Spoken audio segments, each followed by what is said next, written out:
Olá, começando mais um Entre Chaves, o seu podcast de desenvolvimento de software. Eu sou Felipe Chagas e no episódio de hoje a gente vai tentar aqui explicar tecnicamente alguns conceitos que, em algumas siglas, né, que nós, gamers, jogadores, sempre tombamos aí, né, a culpa é do lag, o que é ping, DPI, então a gente vai tentar explicar do ponto de vista técnico alguns desses termos. Eu tô aqui ao lado também da Karine, e aí, Karine? E aí, Felipe, meu nome é Karine, eu sou fundadora aí da Guilda Gamer, tô aí na DTI tem uns 10 meses. Tô aqui do lado também do meu irmão aí, que entrou na DTI recentemente, Gustavo. Bom dia, gente. Meu nome é Gustavo e eu tô aí na DDI faz uns belos 2 meses e eu amo jogar, então o assunto hoje é bom. E eu tô do lado também do Lucas. E aí, galera, meu nome é Lucas, tô na DTI há uns 3 anos quase, mas o que importa hoje é que eu jogo já há uns 20. Você nem tem 20 anos, Lucas. Galera, fake news. Eu jogo desde os 1 ano, Chagas. Tá certo, então. É curioso, né, que esse tema, em geral, muitas vezes as pessoas falam de vários termos, né, vários conceitos, que são conceitos ali muito vinculados à computação tradicional mesmo ali, né, principalmente a parte de rede. Muitas vezes tem muita confusão, né, em relação a eles. Na verdade, quando a galera tá ali jogando, ela só tá querendo encontrar um culpado aí por ter errado o headshot. Então, a nossa ideia aqui é tentar explicar alguns desses termos, e acho que a gente pode começar, né, já que eu já estou falando aí da questão do lag, né, o famoso bode expiatório aí da galera ruim de mira. O que é ping? Qual que é o conceito técnico de ping? Onde que surgiu? O que é, né, esse termo é uma tecnologia, é só um nome? Enfim, o que é o famoso ping? Então, o ping, ele é o tempo que demora dos dados chegarem do servidor para o seu computador, ou então do seu computador para o servidor. Então, esse tempo aí ele influencia. Quando você clica, por exemplo, para tirar, o tiro não sai ou sai depois de um tempo. Isso aí é uma parada que irrita muito, né? Quando você está jogando, que é insuportável. O ping é conhecido também como latência, né? Eu já vi pessoas tratando o ping e latência de rede como coisas diferentes, né? Mas você está com um ping alto ali, uma latência alta de muitos milissegundos, é um atraso que às vezes ali no momento do jogo é determinante para você acertar ou errar, né? Eu acho interessante que eu acho que aí já começa a surgir, se a gente for a rigor, né? O tempo, né, o tempo dessa demora, da viagem aí do seu pacote até o servidor e voltar para o client site, ele é a latência. E o ping, né, inicialmente, acho que hoje em dia talvez muita gente use ele como sinônimo, ele era uma das ferramentas que você tinha para medir essa latência, né? O ping, na verdade, ele é um protocolo, né, que foi criado.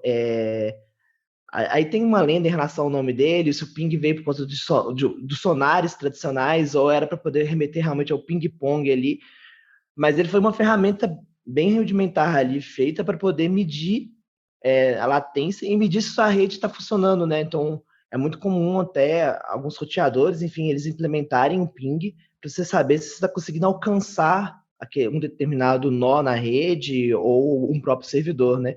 E aí eu acho que aí às vezes se tornou, né, sinônimo do tempo, mas o tempo em si é a latência, né? O ping é uma das ferramentas que você tem para metrificar essa latência. E falando então de latência, né? Hoje em dia, o que influencia uma latência, né? O que favorece a latência ser melhor ou menor? Quais são as variáveis que podem influenciar nesse valor? A gente tem aí a distância, né? A distância entre servidor e a sua máquina, né? Que influenciava muito. A gente via, principalmente o pessoal que é mais antigo, que jogava muito League of Legends, quando não existia um servidor aqui no Brasil, que a gente jogava nos Estados Unidos, a gente tinha um ping muito alto ali e era quase impossível, assim, se você estivesse jogando contra um cara que morava lá nos Estados Unidos, por essa distância aí, né? Que é a rota que o dado tinha que passar ali, os pacotes, tinha um delay, né? E aí a gente sofria muito aqui no Brasil, até que eles implementaram um servidor BR, aí mudou a vida de todo mundo aí, né? Fez muita diferença. A maioria dos servidores dos jogos hoje também é em São Paulo, né? Então você vê que a galera de São Paulo geralmente joga com a latência, né? Um ping ali um pouquinho menor. mas já chega num ponto que não faz tanta diferença, né? Assim, a gente vê às vezes pessoas reclamando de estar ali com uma diferença de uma latência de 5 milissegundos para 30 milissegundos, que é claro que tem uma diferença, mas na prática é mais rápido do que o nosso tempo de resposta ali é capaz de perceber essa diferença, né? E tem a questão também da fibra ótica, né? Internets com fibra ótica hoje vão te entregar uma latência menor, né? A gente consegue ter uma resposta bem mais rápida. O pessoal que joga com Wi-Fi também, né? Que sofre muito e ping alto, faz muita diferença também essa perda de pacote aí. Essa questão da latência mais alta e a questão dos 5 milissegundos para os 30 aí, as pessoas geralmente que jogam no nível maior, que jogam competitivamente, geralmente que sentem mais essa diferença, né? Porque todas as pessoas são muito boas, daí faz uma diferença mesmo. Mas pra gente que é casual mesmo, não muda nada. Isso aí é só uma desculpa mesmo pra gente não falar que a gente é ruim, né? A latência, varia dependendo, né, dos fatores. Ela pode ser a distância e a tecnologia envolvida, né? E vocês citaram fibra ótica, mas assim, a tecnologia envolvida no transporte aí dos dados, ela pode variar muito porque existem naturalmente alguns meios de condução que vão ter uma atenuação maior ou menor. Está até mais relacionado com a qualidade, né? Depois eu falar um pouquinho da perda de pacotes, mas acaba influenciando aí também a velocidade, né? Em que os nossos zeros e uns estão trafegando. E aí, por exemplo, quando você cita assim, quem usa o Wi-Fi, não adianta nada a gente ter uma latência ideal, né? Até chegar ali no seu roteador, na verdade, chegar até ali o seu modem. E se o seu meio de transmissão do modem até o seu computador está utilizando uma tecnologia que tem uma velocidade que deixa a desejar. Eu, por exemplo, cabeei até a minha máquina aqui, só que o cabo de rede que está, ele não é um cabo bom, né? A categoria dele não é uma categoria 6, eu estou achando que até é uma das primeiras aqui pela velocidade que ele está, com um limite de 100 megabytes por segundo. E isso obviamente, vai influenciar no round trip aí do pacote, contando com o tempo de latência, né? Então, vai depender do seu provedor, vai depender da tecnologia e qualidade dos roteadores e switches envolvidos aí ao longo de toda a rede, vai depender da sua distância para os servidores, né? Que normalmente é o que a galera mais lembra, e vai depender da sua infra, digamos, residencial, né? Como estão suas configurações, das placas de rede dos seus equipamentos, porque tudo isso pode impactar positivamente ou negativamente no tempo de resposta. Eu tive esse mesmo problema aqui em casa, Chagas. A gente contratou uma internet que é maior do que 100 megas de download, só que a nossa infraestrutura de casa mesmo não estava preparada. E aí a gente teve, na verdade, que trocar os cabos de rede mesmo que a gente estava usando para poder transmitir, né, nessa taxa. Essa questão que você falou aí das máquinas, né, me lembra muito a época de faculdade, jogando lá na faculdade pelo Wi-Fi, né, e todo mundo jogando suave lá com ping baixíssimo, e só a minha máquina, que era já idosa, 7 anos já, de um notebook bem velho assim, e meu ping altíssimo, impossível de jogar. Então, dá para ver muito essa diferença em PCs mais antigos, né? Muito pela questão da tecnologia, né? Falando de Wi-Fi, por exemplo, né, o que a galera chama de 5G, né, que trabalha numa frequência mais elevada, apesar dessa frequência ela sofrer mais atenuação, né, quando atravessa paredes, por exemplo, então é por isso que o seu 5G não vai tão longe quanto o 2.4 ali, mas ele vai ter uma velocidade maior, uma velocidade superior, inclusive superior a 100 megabytes por segundo. Então, se você tiver numa rede 5G que tá ok, que tá funcionando bem ali com o seu roteador, né? Não tem muita interferência, muitas redes externas, porque o Wi-Fi ele sofre com isso. Provavelmente você vai conseguir velocidades maiores do que se você tiver cabeado, mas com um cabo de baixa qualidade. E falando de qualidade, né, a gente chega em um ponto que é a questão da perda de pacotes, né? O que é essa famosa perda de pacote, né? Ou até usando o termo em inglês, o loss. Por que isso acontece? O que isso impacta aí quando a gente está nos nossos videojogos? Bom, a gente sabe que nos jogos, né, os dados são trafegados na rede, né, assim como qualquer navegação que a gente faz pela internet e tal. Então, quando a gente está enviando os nossos pacotes, né, para o servidor do jogo, enviando nossos comandos e recebendo essas respostas, pode acontecer da gente ter uma perda de alguns desses pacotes no meio do caminho, né? Assim como pode acontecer em qualquer tráfego de rede. Geralmente, essas perdas numa internet mais estável são baixas, né, e não são significativas para impactar no seu jogo. Mas se isso começa a acontecer com um percentual de perda de pacotes maior, você pode acabar tendo problemas ali no envio dos seus comandos do jogo, né, e na resposta que ele vai te dar também, né? Isso aí, essa perda de pacote, você vê que influencia tanto quando você começa a ter. Porque aí você começa a perder frames, você começa a você executar o comando e o comando não sair. É insuportável quando você está jogando, principalmente CS ali, você não consegue ver nada direito, as coisas acontecem e na sua tela não acontecem direito.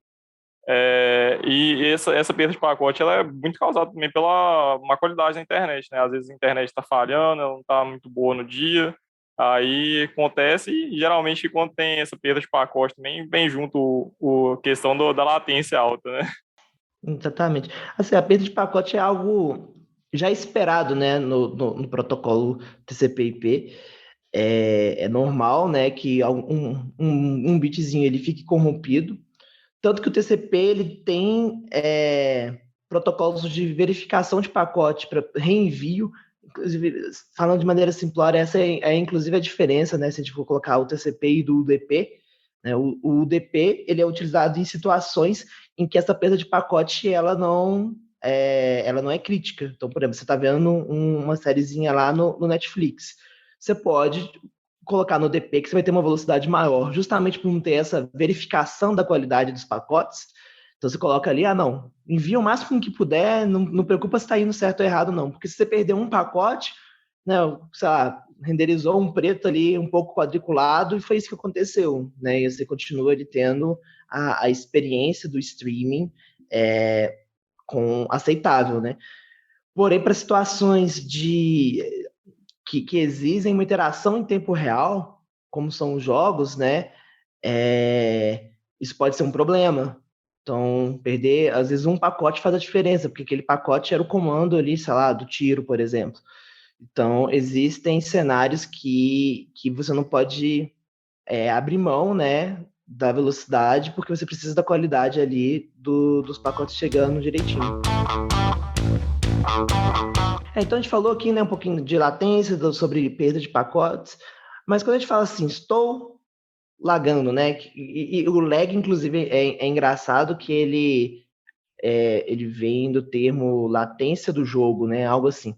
O lag em si, né, essa travadinha, o que causa ele é só a latência, a perda de pacotes? Quais são os outros motivos que podem prejudicar a nossa experiência dentro do jogo?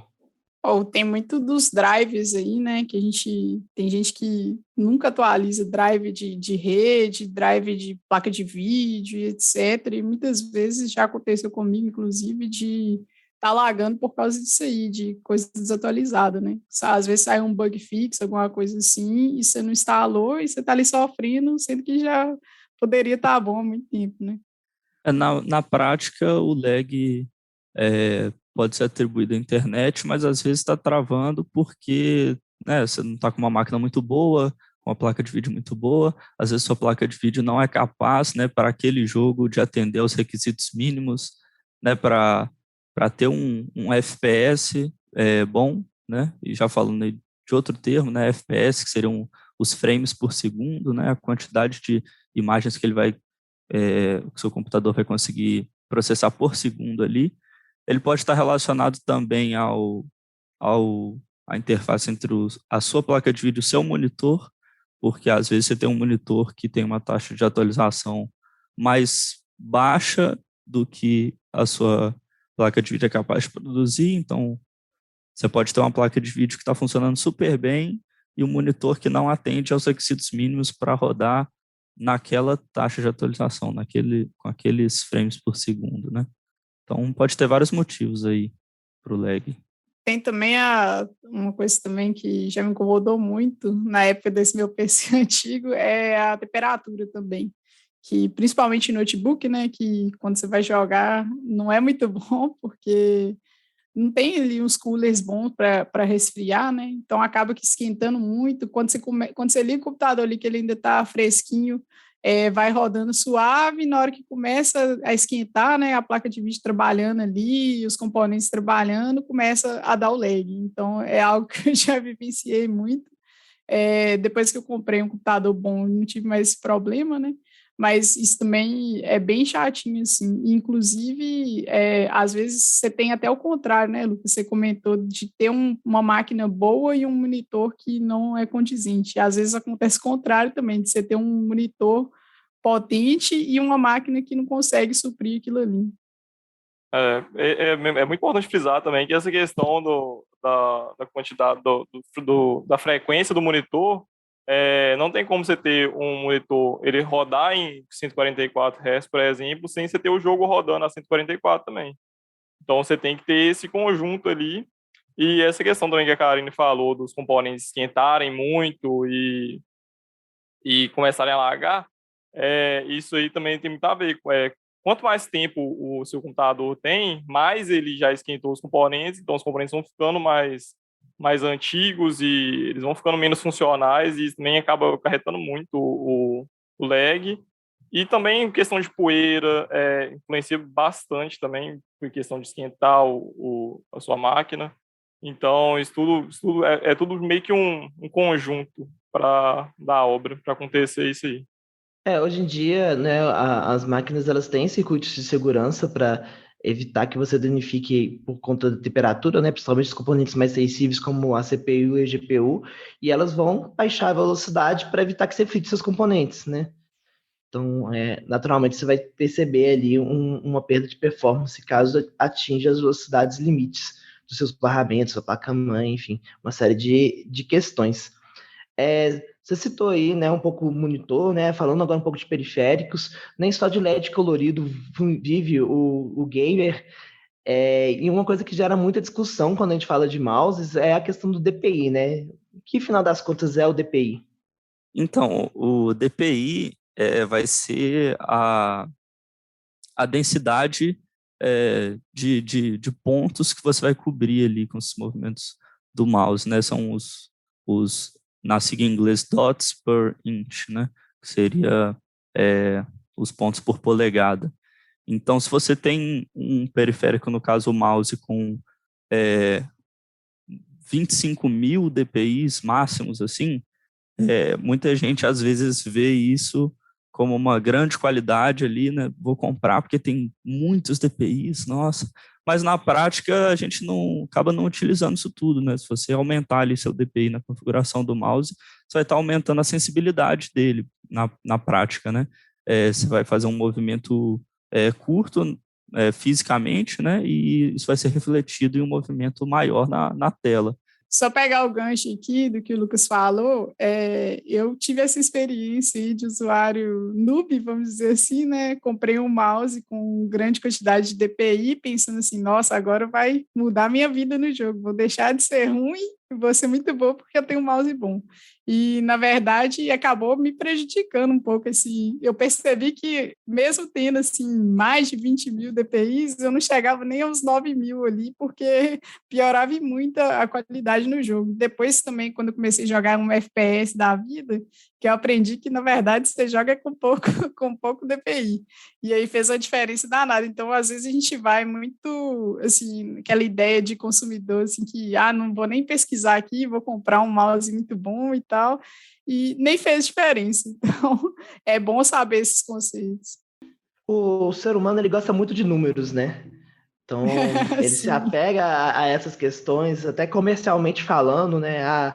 Vou pegar aqui um alto de DPI, vou pegar uma frequência gigante de taxa de atualização de hertz, né, do monitor, sendo que, em geral, depois de um limite, pouca ou nenhuma diferença faz, ainda mais considerando o nosso olho humano. e começa a utilizar de critérios, né? Ah, não, essa placa de vídeo aqui, ela tem 16 GB, então ela é melhor do que essa que tem 8. E isso é usado até de maneira comercial e nem sempre é verdade, assim, muitas vezes não é verdade, né?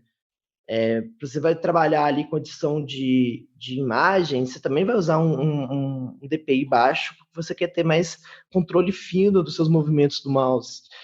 Como falando de placa de vídeo, hoje em dia, comparar a placa de vídeo usando só a VRAM dela não faz sentido nenhum. Assim, tem várias outras questões que vão fazer diferença.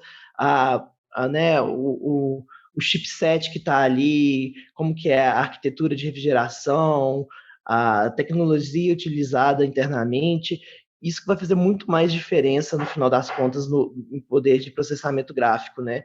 O mesmo funciona para a CPU, por exemplo, comparar só a velocidade, né, a frequência ali da CPU é uma variável muito pobre para você fazer de comparativo.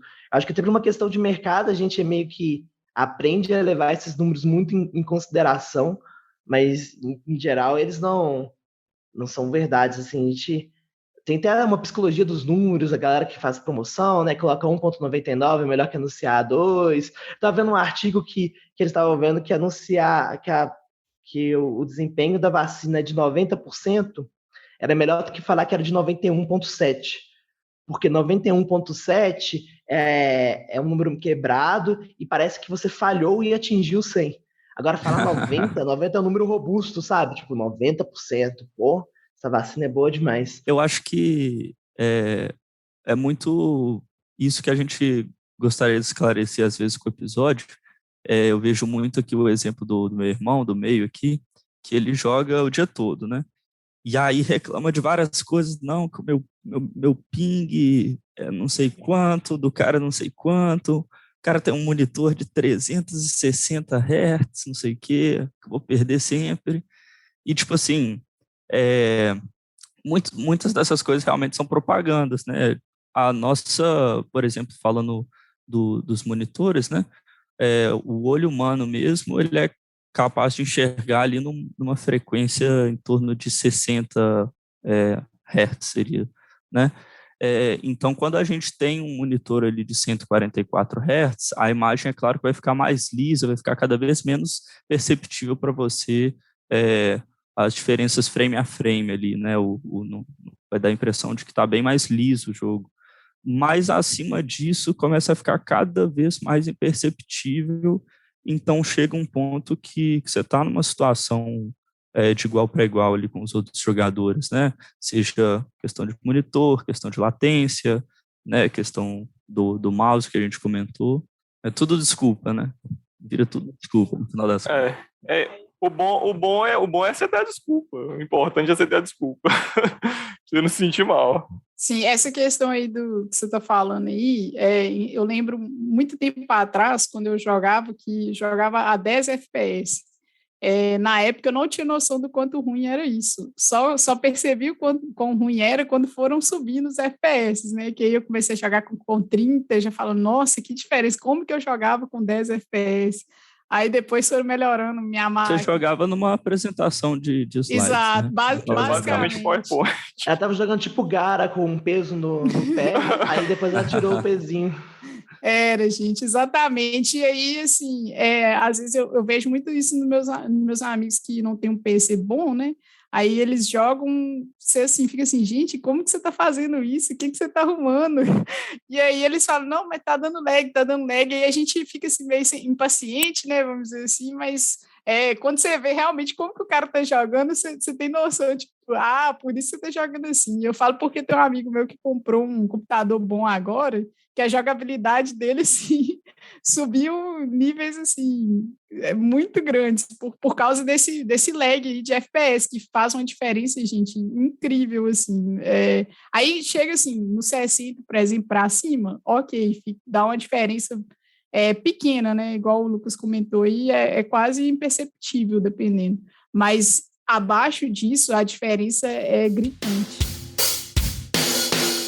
A gente comentou aí, né, do loss, da latência, mas existem alguns programas que oferecem uma promessa de melhoria, né, como o Exit Lag, como que na prática, né, um software que eu coloco no meu computador vai estar impactando, por exemplo, uma latência que a gente está citando aqui um monte de motivos externos, como a própria infra, né, e a infraestrutura do meu provedor de internet. Então, que magia é essa que está por trás desses programas que fazem essa promessa de melhorar a nossa latência? De início, eu sempre tinha duvidado muito da promessa lá do exit lag, né? Mas depois que fui ver a fundo, eu entendi melhor. Mas explica aí, Gustavo, como é que funciona. Então, o exit lag, ele basicamente funciona te redirecionando para uma rota que tem um tráfego menor de usuários e, portanto, menos dados para serem enviados e, assim, diminuindo a latência e você tem uma assim, melhor sensação para jogar, né? Porque jogar com um ping menor e com a estabilidade melhor de rede, ele influencia até na perda de pacotes, porque quanto mais dados você tem trafegando na rede, mais a chance de você ter esses dados perdidos. Então, te redirecionando para uma rede menos cheia, você acaba tendo uma experiência bem melhor na sua jogabilidade. A gente sabe que tem horários, por exemplo, que tem um tráfego de rede maior, então, bem como avenidas mesmo, trânsito, que tem horários que estão mais cheios, na rede também vão ter horários ali que o tráfego de rede vai estar mais cheio, e dependendo do seu provedor de internet, você tem que ser redirecionado para uma rota que vai estar mais cheia, e aí você vai acabar tendo impactos aí na sua rede. Então, esse T-Lag, ele otimiza isso, né? E o provedor, ele tenta otimizar as redes para todo mundo de uma maneira geral, né? E o T-Lag, ele já tem ali já, né? Inclusive, ele até pula, às vezes, servidores DNS, porque ele já sabe quais são os servidores que são envolvidos ali nas conexões com os servidores dos jogos, né? Então, ele faz algo mais focado, né? Tanto que ele é feito para que você jogue determinados jogos, porque os que eles têm as rotas configuradas. Já o provedor, ele está tentando fazer um trabalho ali mais generalista para todo mundo, tem questões comerciais envolvidas, enfim, e aí às vezes a otimização de rota, digamos, do provedor, ela necessariamente não vai ser a melhor para você. Isso aí, e a própria propaganda do Exit Lag é de jogadores para jogadores, né? Eles falam que eles têm servidores espalhados por todo mundo e tudo mais. Então, eles fazem um negócio. E esse episódio bem... não é patrocinado por não é patrocinado. mas se eles quiserem, podem patrocinar, a gente aceita. Não recomendo Exit Lag. Não recomendo, mas se eles quiserem, eu recomendo. Então é isso, gente. A gente passou aqui rapidamente por alguns dos conceitos básicos, digamos aí, né? Esperamos ter explicado um pouquinho aí com a nossa ignorância, para que você, né, não caia aí na lábia do mercado, né? Compre coisas só porque elas têm LED ou porque o número delas é alto. E é sempre interessante, né? Eu estava conversando isso até no contexto mesmo de arquitetura de sistemas. Os melhores pilotos são aqueles que também sabem de mecânica. Então, né, você aí como jogador, programador, profissional de TI, eu acho que é super sempre válido você entender um pouco de hardware, entender um pouco, né, de topologia de rede, de network, para poder tirar melhor proveito aí na realização das atividades do dia a dia, seja de jogar a programar, né? Então, um abraço e um beijo aí para todos os nossos ouvintes e até mais. Tchau. Valeu, pessoal. Tchau, gente. Obrigado. Valeu, pessoal.